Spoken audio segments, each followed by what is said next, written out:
मनाली से रोहतांग पास की ओर जाने वाली सड़क सर्दियों में अक्सर वीरान हो जाती थी। घने अंधेरे और बर्फीली हवाओं के बीच यह रास्ता बेहद खतरनाक माना जाता था। लेकिन स्थानीय लोगों के बीच इस सड़क को लेकर एक और डरावनी बात प्रचलित थी। रात के समय यहाँ एक रहस्यमय आत्मा भटकती थी। रवि, एक टैक्सी ड्राइवर, इन कहानियों पर विश्वास नहीं करता था। एक रात वह एक यात्री को मनाली से रोहतांग छोड़ने गया। वापसी में जब वह सुनसान बर्फीली सड़क पर गाड़ी चला रहा था तो अचानक उसने देखा कि सड़क किनारे एक औरत सफेद साड़ी में खड़ी थी। ऐसा लग रहा था जैसे वह किसी लिफ्ट का इंतजार कर रही हो। रवि ने गाड़ी रोकी और खिड़की खोलकर पूछा, आपको कहाँ जाना है?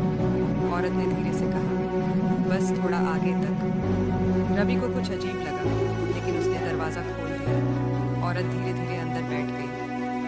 गाड़ी आगे बढ़ी, लेकिन अचानक रवि को महसूस हुआ कि ठंड बढ़ गई है। उसने पीछे मुड़कर देखा और उसका खून जम गया। सीट पर कोई नहीं था। तभी अचानक गाड़ी के शीशे पर किसी ने बाहर से दस्तक दी। रवि ने कांपते हुए देखा। वही औरत खिड़की के बाहर थी, लेकिन अब उसका चेहरा विकृत और भयानक हो चुका था। उसकी आंखों से खून की धाराएं बह रही थी। डर के मारे रवि ने तेजी से गाड़ी बढ़ा दी, लेकिन गाड़ी का कंट्रोल छूटने लगा। किसी अदृश्य शक्ति ने स्टीयरिंग पकड़ लिया था। वह जोर से चिल्लाया, मुझे छोड़ दो, और अगले ही पल उसकी गाड़ी बर्फीली ढलान से नीचे गिरते गिरते बची।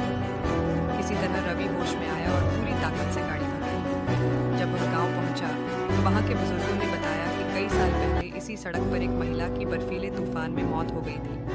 तब से उसकी आत्मा हर साल सर्दियोसर्दियों में लिफ्ट मांगती है, और जो रुक जाता है उसके साथ अजीब घटनाएं होने लगती हैं। उस रात के बाद रवि ने कभी उस सड़क पर अकेले ड्राइव नहीं की, लेकिन आज भी ठंडी सुनसान रातों में कई ड्राइवरों को